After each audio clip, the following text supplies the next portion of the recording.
Good morning everyone. तो आप लोगों को टाइप्स ऑफ अर्थराइटिस की वीडियो आई थिंक आप लोगों तक पहुंच गई होगी। आज हम चर्चा करते हैं जुवेनाइल अर्थराइटिस के बारे में। अब मैंने आप लोगों को जो अलग अलग अर्थराइटिस के पार्ट्स बताए थे, टाइप्स बताए थे, अब बारी बारी से हम उन पे चर्चा करेंगे। तो सबसे पहला हम बात करते हैं जुवेनाइल अर्थराइटिस। बहुत लोगों के मन में क्वेरीज होते हैं, क्वेश्चंस होती हैं कि ठीक है जुवेनाइल अर्थराइटिस नाम पता चल गया, बट आखिर किस एज वालों को होता है या किन लोगों में ये समस्याएं देखने को मिलती हैं। तो आज इन सभी चीजों का जवाब आप लोगों को बेहतर तरीके से मिल जाएगा। तो अब आप लोग स्क्रीन पे देख सकते हैं जुवेनाइल अर्थराइटिस लिखा हुआ है और यहाँ पे एज अ इंडिकेशन एक बच्चा देखने को मिल रहा है। तो थोड़ा सा समझने की कोशिश कीजिएगा। यानी कि जो 16 वर्ष से कम उम्र के बच्चे होते हैं, ठीक, वहां पे ये गठिया रोग देखने को मिलता है। अब बहुत लोगों को तो अभी तक पता भी नहीं था या पता नहीं होता है कि क्या गठिया बच्चों में भी होता है। तो हाँ, बिल्कुल।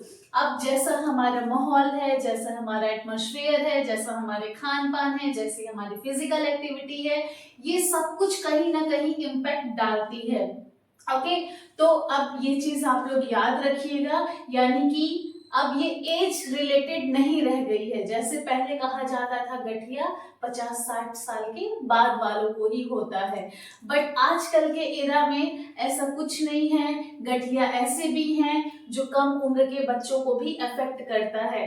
तो आज हम जुवेनाइल अर्थराइटिस को ही बेहतर तरीके से समझते हैं, जानते हैं। तो अब आप लोगों को पता चल गया जुवेनाइल अर्थराइटिस यानी कि किशोरावस्था गठिया के नाम से भी इसको जाना जाता है। और 16 वर्ष से कम उम्र के जो बच्चे होते हैं वहां पे ये गठिया देखने को मिलता है।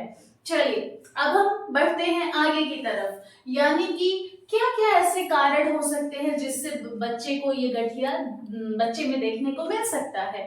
तो जैसे कि एनवायरमेंटल फैक्टर है, ऑटो इम्यून कंडीशन है, जेनेटिकल कंडीशन है, ये सब अलग अलग कारण है। बच्चे का खान पान है, बच्चे की फिजिकल एक्टिविटीज हैं। अगर ये बेहतर तरीके से नहीं हो रही है तो उस कंडीशन में ये गठिया बच्चे में देखने को मिल सकता है। जैसे कि मैंने बोला ऑटो इम्यून कंडीशन है। अब आप सभी को पता होना चाहिए रोग प्रतिरोधक जो हमारी प्रतिरक्षा प्रणाली होती है, अगर वो खुद उसका काम है चीजों से बचाना, अब वो क्या करे अपने ही शरीर पे इफेक्ट डालना शुरू कर दे तो कंडीशन धीरे धीरे सीवियर हो सकती है।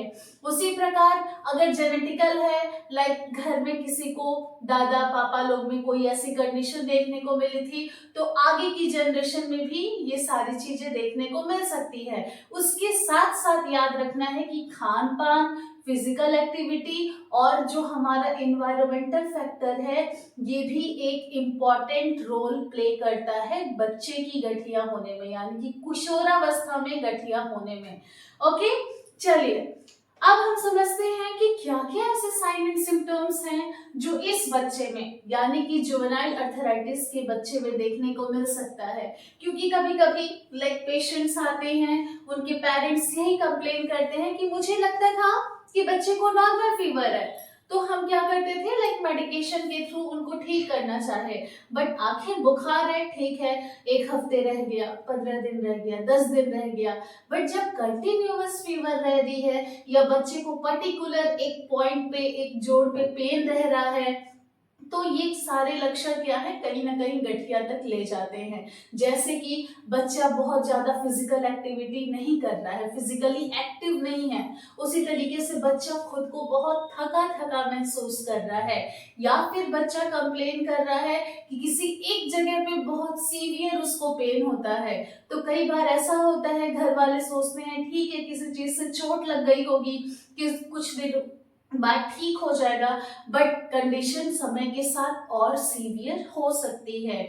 तो यहाँ पे अभी मैं आप लोगों को लक्षण के बारे में बता रही हूँ जुवेनाइल अर्थराइटिस के।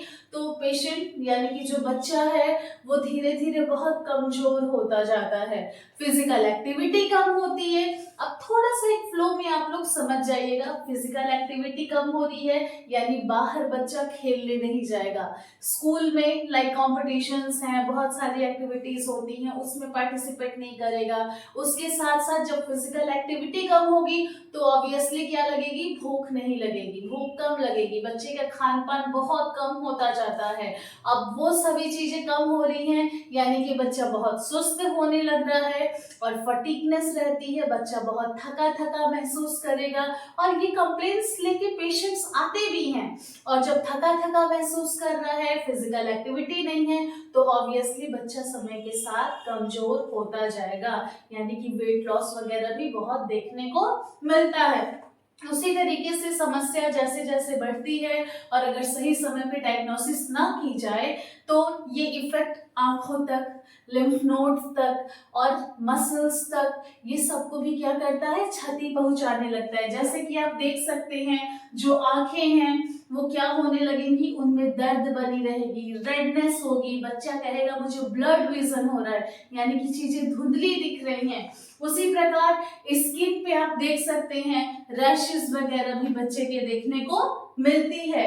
और ज्वाइंट यानी कि जो भी ज्वाइंट है, जैसे कि नी ज्वाइंट है, शोल्डर ज्वाइंट है, एंकल ज्वाइंट है, जिस पर्टिकुलर ज्वाइंट पे वो इफेक्ट किया है वहां पे एक सूजन यानी कि स्वेलिंग हो जाएगी, लालिमा यानी कि रेडनेस देखने को मिलेगी। और अगर पाल्पिटेट किया जाए तो वहां पे हीट क्या होगा, फील होगा और बच्चा बार बार कंप्लेन करेगा कि मुझे दर्द बनी रह रही है।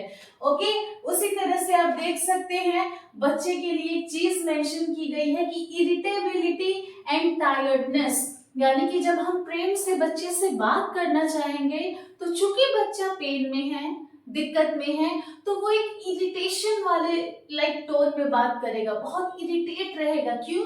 क्योंकि वो कुछ इंटरनल पेन झेल रहा है। उसी के साथ में टायर्डनेस यानी कि बच्चा बहुत थका थका महसूस करेगा। अब क्यों कर रहा है? क्योंकि इन्फ्लेमेशन क्रिएट हो गई है। उसी तरीके से बार बार बच्चे को क्या होगी, बुखार उतर रहा है फिर बुखार हो रहा है, उतर रहा है फिर से हो रहा है। उसी प्रकार जो ज्वाइंट है वो स्टिफ होने लगेंगी। अब स्टिफ क्यों हो रही है, बहुत लोगों के मन में क्वेश्चन आ रहा होगा। तो मैंने आप लोगों को बताया होगा ज्वाइंट का लचीलापन करने के लिए हमें रेगुलर बेसिस पे फिजिकल एक्टिविटी करनी चाहिए, एक्सरसाइजेस करनी चाहिए, ये सारे प्रोटोकॉल्स को ध्यान रखना चाहिए। अब मानिए बच्चे को, मैं एग्जांपल आप लोगों को रिस्ट जॉइंट पे दे देती हूँ। अब बच्चे को क्या हो रहा है, लाइक बहुत पेन हो रहा है। अब जब हमें दर्द होता है तो हम क्या करते हैं, उसकी गति को ही बंद कर देते हैं, ना मूवमेंट होगा ना ही दर्द बढ़ेगा। अब जब मूवमेंट होगा ही नहीं तो ऑब्वियसली ये तो जॉइंट स्टिफ होती जा रही है। अब स्टिफ होती जाएगी तो ऑब्वियसली अकड़न जकड़न हो जाएगी और एक समय के बाद ये जो प्रॉपर मूवमेंट हो रहा है ये रेस्ट्रिक्टेड हो जाएगा और मूवमेंट बहुत कम होगा। तो इस प्रकार धीरे धीरे एक जॉइंट की रेंज ऑफ मोशन भी कम होने लगती है। ठीक, इस चीज को आप लोग बेहतर तरीके से याद रखिएगा। चलिए अब हम बढ़ते हैं आगे की तरफ, यानी कि बचाव के बारे में बात करते हैं, यानी कि किस प्रकार प्रिवेंशन करके इन चीजों से अपने बच्चों को दूर रखा जा सकता है। तो सबसे पहली चीज तो बच्चों की फिजिकल एक्टिविटीज को इम्प्रूव करना बहुत मैंडेटरी है। क्यों? क्योंकि आजकल जो एरा आ गया है लाइक इंडोर गेम्स, फोन्स आ गए हैं, मोबाइल्स हैं, उन्हीं सभी चीजों में बच्चे एंगेज रह रहे हैं। तो प्रेफर किया जाए कि बच्चे फिजिकल एक्टिविटी करें, वो भी थोड़ा सा बाहर जाके खेल कूद में सम्मिलित हों। दूसरी बात, बच्चे का जो खान पान है उसको बेहतर तरीके से ध्यान रखा जाए, जैसे कि जो जंक फूड है उससे बच्चे को बहुत दूर रखा जाए। जो कैल्शियम प्रोटीनिशियस डाइट है, हेल्दी फ्रूट्स हैं, वेजिटेबल्स हैं, वो सभी चीजों को क्या किया जाए, उनकी डाइट में सम्मिलित किया जाए। तीसरी चीज, बच्चे के प्रॉपर क्योर की जाए। लाइक अगर किसी ज्वाइंट पे किसी प्रकार का ऐसा पेन है तो एज सून एज पॉसिबल चिकित्सकीय परामर्श लेना अति आवश्यक होना चाहिए। या फिर बच्चे को अगर कोई ऐसी जेनेटिकल या ऑटो इम्यून कंडीशन के बारे में पता लगा तो उसी समय पे प्रॉपर ट्रीटमेंट आगे के लिए शुरू कर देना जरूरी है, जैसे कि हीट या कूल पैड की सिकाई करना, बच्चे की उस पर्टिकुलर ज्वाइंट के लिए एक्सरसाइज करना और फर्दर ट्रीटमेंट प्रोटोकॉल्स को सही समय पे अगर प्रोटोकॉल को फॉलो किया गया तो बच्चे को सही भी किया जा सकता है। पांचवी एंड लास्ट चीज, बच्चे को साइकोलॉजिकल सपोर्ट देना बहुत इंपॉर्टेंट है। ये चीज आप लोगों को जरूर याद रखना है। क्यों? क्योंकि बच्चा इस समय पे बहुत पेन फील करता है, कम उम्र में ही सीवियरिटी फील कर रहा है। और ये उम्र क्या होती है? किशोरावस्था, जहां से अभी बॉडी की बहुत सारी डेवलपमेंट होनी है। जो विकास वाला ये फेज है, चाहे मस्कुलर हो चाहे बोनी हो, सारी चीजों का। तो अगर इस समय पे प्रॉपर तरीके से डेवलपमेंट और उस बच्चे को साइकोलॉजिकल सपोर्ट, सारी चीजों का ध्यान नहीं रखा गया तो कहीं ना कहीं आगे चल के बहुत गलत इम्पैक्ट बच्चे पे डाल सकता है।